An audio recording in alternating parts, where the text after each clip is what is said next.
Times of Swaraj के तमाम दर्शकों को नमस्कार।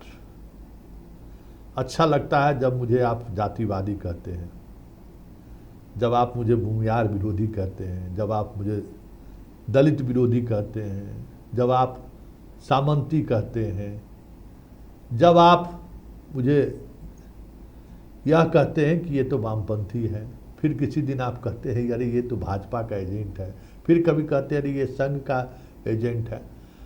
जो जी में आता है आप कहते चले जाते हैं। देखिए ये हमारे लिए पुरस्कार है। एक व्यक्ति ने प्रतिक्रिया दी है कि ये बहुजन के हितैषी लग रहे थे पहले, अब ये बहुजन के तो घोर विरोधी लग रहे हैं। तो ये एक पत्रकारों का कम्प्लीमेंट है, पत्रकार के लिए ये मेडल है कि हम किसी के नहीं हैं। कभी मेरे खबर में जातिवादी चीज़ें दिखती हैं, कभी हमारे खबर में मार्क्सवादी चीज़ें लगती हैं, कभी मेरी खबर में आपको मोदीवादी लगता है। मतलब जब भी हम कोई खबर करते हैं तो किसी न किसी वाद के सहारे चीज़ों को देखना चाहते हैं। देखिए हम सोशल मीडिया पर 2009 से जुड़े हुए हैं।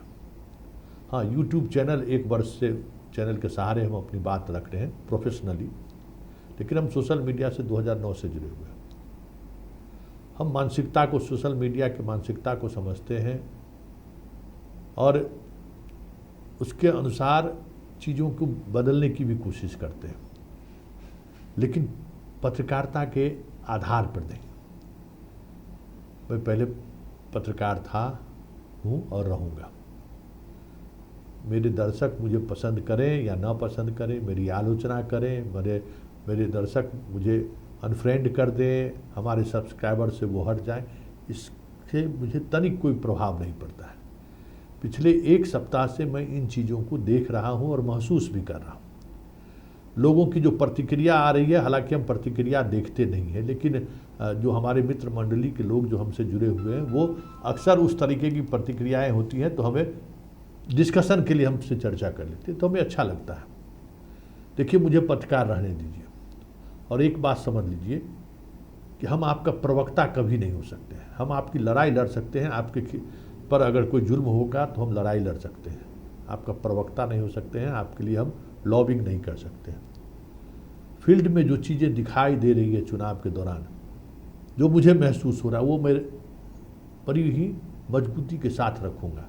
उसमें आपको कभी वामपंथी नज़र आ जाए तो बेहतर है, कभी संघ के लोगों को पसंद आ जाता है तो वो संघिष्ट हो जाते हैं, तो वो पसंद की बात है, लेकिन जो हमें दिखता है वो हम चलाते हैं। इसलिए तमाम तरह के दबाव के बावजूद भी 1 सप्ताह से तो बहुत सारे लोग हमारे सब्सक्रिप्शन को भी छोड़े हैं, बहुत सारे लोग कह के छोड़े हैं, लेकिन कभी कुछ लगा क्या कि हमारा जिन्होंने चुनौती दी कि हम छोड़ रहे हैं और लोगों से आह्वान कर रहे हैं, उनके साथ हम खड़े हो गए हों या हमने उनके सामने आत्मसमर्पण कर दिया? कतई नहीं। ये जान लीजिए, ये हमारे लिए एक बात और हम कह देते हैं कि यूट्यूब हो या फेसबुक हो या जो अन्य जो संवाद को संप्रेषण का जो माध्यम है या हमारी बातों को रखने का जो प्लेटफॉर्म है, वो हमारे लिए बहुत ही पवित्र जगह है। आपके लिए लगता होगा कि संतोष सिंह कुछ से कुछ चला के पैसा कमाना चाहता है, ऐसा नहीं है।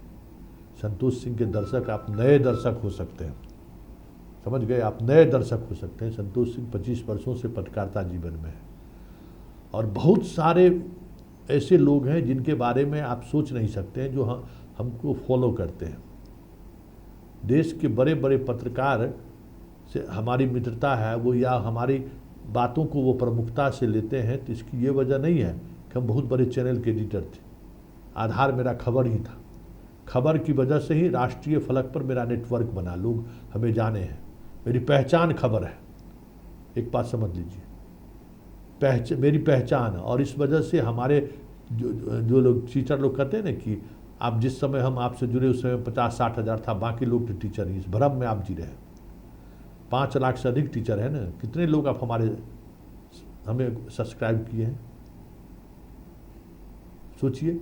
और हमारे सब्सक्राइब करने वाले में कई IAS IPS, कई बुद्धिजीवी, कई बड़े पत्रकार और इन्फ्लुएंस लोग भी हैं जो चीज़ों को इन्फ्लुएंस कर सकते हैं। इसलिए हम खबर चलाते हैं, हम एजेंडा नहीं चलाते हैं, क्योंकि कोई हमें देख रहा है। हमारे किसी खबर पर क्रिया प्रतिक्रिया होती है। किसी यूट्यूबर्स में या मेन एक्सट्रीम मीडिया में भी अब बहुत कम ऐसे पत्रकार बचे हुए हैं जो कोई खबर चलाने पर सरकार नोटिस लेती है। बहुत कम पत्रकार बचे हुए हैं जिनके खबर चलाने के ऊपर सरकार नोटिस लेती है। शिक्षा विभाग पर पिछले 4-5 महीने से बहुत सारी खबरें हमने चलाई हैं, बीपीएससी को लेकर भी हमने खबर चलाई है, लेकिन हमें मालूम है कि हमारी किस खबर को लेकर विभाग असहज हो जाता है, किस खबर को लेकर वो परेशान होने लगता है। बिहार का एकमात्र यूट्यूबर्स या एकमात्र पत्रकार है जिस पर न तो बीपीएससी वालों ने केस किया न शिक्षा विभाग ने केस किया है। आपको अगर पता करना तो कर लीजिए कि बीपीएससी ने कितने पत्रकारों पर, कितना यूट्यूबर्स पर केस किया खबर, जबकि इतना हार्ट हीटेड हमने कब जो खबर चलाते थे अतुल प्रसाद के बारे में या के पाठक के बारे में, क्यों ही नहीं चला रहा था, कोई नहीं चला रहा है, फिर भी हम पर मुकदमा आज तक नहीं हुआ। क्योंकि सबको पता है कि संतोष सिंह को व्यक्तिगत लाभ नुकसान से कोई मतलब नहीं है, कोई लॉबिंग से भी मतलब नहीं है। पत्रकारिता ये करता है और पत्रकारिता के दौरान जो चीज़ें इन्हें समझ में आता है उन चीज़ों को बखूबी वो रखता है। तो मुझे मेरा कहना सिर्फ यही है कि हमें पत्रकार बने रहने दीजिए प्लीज़। अब व्यूज के लिए हम खास तरीके का एजेंडा चलावे, ये मुझे अच्छा नहीं लगता है। जो मुझे दिखता है, जो मुझे लगता है कि ये सत्य है, वो मैं दिखाता हूँ। इसलिए तमाम मेरे सब्सक्राइबरगण जो हमें सब्सक्राइब करके हमें देखते हैं, हमें अपना कीमती वक्त देते हैं, उनसे हम आखिरी बार एक विनती करने जा रहे हैं। हम आज तक कभी किसी को चैनल के सब्सक्राइब करने के लिए कभी देखें कि हम अपने ऊपर में लिखते हों? सब लोग लिखता है, बड़े से बड़े लोग भी लिखते हैं कि हमारा चैनल सब्सक्राइब कर दीजिए, हमारे क्या कहते हैं, क्या बटन दबा दीजिए। कभी हमने कहा कोई वो मेरा वास्ता ही नहीं है। मेरा वास्ता है इस चैनल को, इस प्रदेश की आवाज़ बनाना, और एक ऐसा आवाज़ जिस आवाज़ को सिस्टम और सरकार रिकॉग्नाइज्ड करे और उन्हें लगे कि टाइम्स ऑफ स्वराज में अगर कोई खबर चली है तो उस खबर पे हमें कार्रवाई करनी चाहिए, उस खबर पर हमें नोटिस लेना चाहिए। धन्यवाद।